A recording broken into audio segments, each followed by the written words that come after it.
Historians, Miss Melton here to talk to you about the election of 1876. So we're going to read a text from Digital History.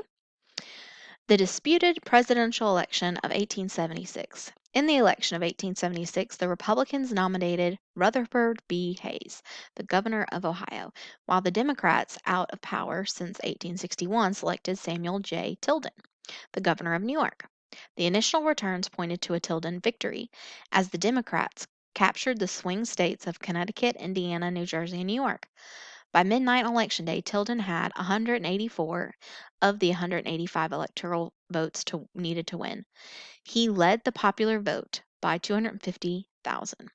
But Republicans refused to accept the result. They accused the Democrats of using physical intimidation and bribery to discourage African Americans from voting in the South. The final outcome hinged on the disputed results in 4 states: Florida, Louisiana, Oregon, and South Carolina, which prevented either candidate from securing a majority of electoral votes. Republicans accused Democrats in Florida, Louisiana, and South Carolina of refusing to count African American and other Republican votes. Democrats, in turn, accused Republicans of ignoring many Tilden votes. In Florida, the Republicans claimed to have won by 922 votes out of the 47,000 cast. The Democrats claimed a 94-vote victory. Democrats charged that Republicans had ruined ballots in one pro-Tilden Florida precinct by smearing them with ink. Both Democrats and Republicans in Oregon acknowledged that Hayes had carried the state, but when the Democratic governor learned that one of the Republican electors was a federal employee and ineligible to serve as an elector, he replaced him with a Democratic elector. The Republican elector, however, resigned his position as postmaster and claimed the right to cast his vote for Hayes. Florida, Louisiana, Oregon, and South Carolina each submitted 2 sets of electoral returns to Congress with different results. To resolve the dispute, Congress in January 1877 established an electoral commission made up of 5 U.S. representatives, 5 senators, and 5 Supreme Court justices. The justices included 2 Democrats, 2 Republicans, and Justice Davis, who was considered to be an independent. But before the commission could render a decision, Democrats in the Illinois legislature, under pressure from a nephew of Samuel Tilden, elected Davis to the U.S. Senate, in hopes that this would encourage Davis to support the Democrats. Instead, Davis recused himself and was replaced by Justice Joseph Bradley. Bradley was a Republican, but he was considered one of the court's least political members. In the end, however, he voted with the Republicans, which was Hayes. A Democrat representative from New York, Abraham Hewitt, later claimed that Bradley was visited at home by a Republican senator on the commission who argued that whatever the strict legal equities, it would be a national disaster if the government fell into Democratic hands.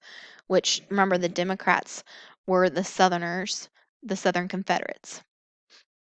Bradley's vote produced an 8-7 ruling along straight party lines to award all the disputed elector votes to Rutherford B. Hayes. This result produced such acrimony that many feared it would incite a second civil war. Democrats threatened to filibuster the official counting of the electoral votes to prevent Hayes from assuming the presidency.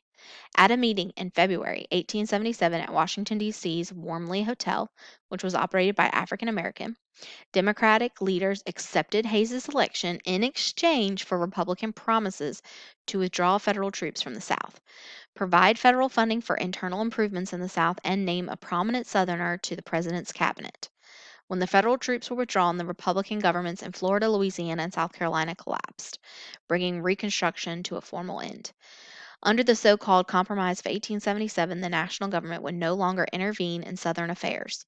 This would permit the imposition of racial segregation and the disenfranchisement of black voters for the future.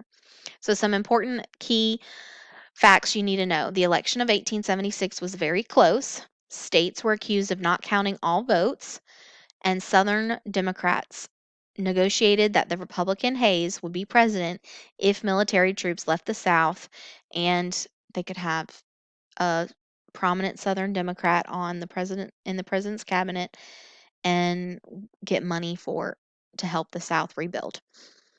So those were some important things about the election of 1876.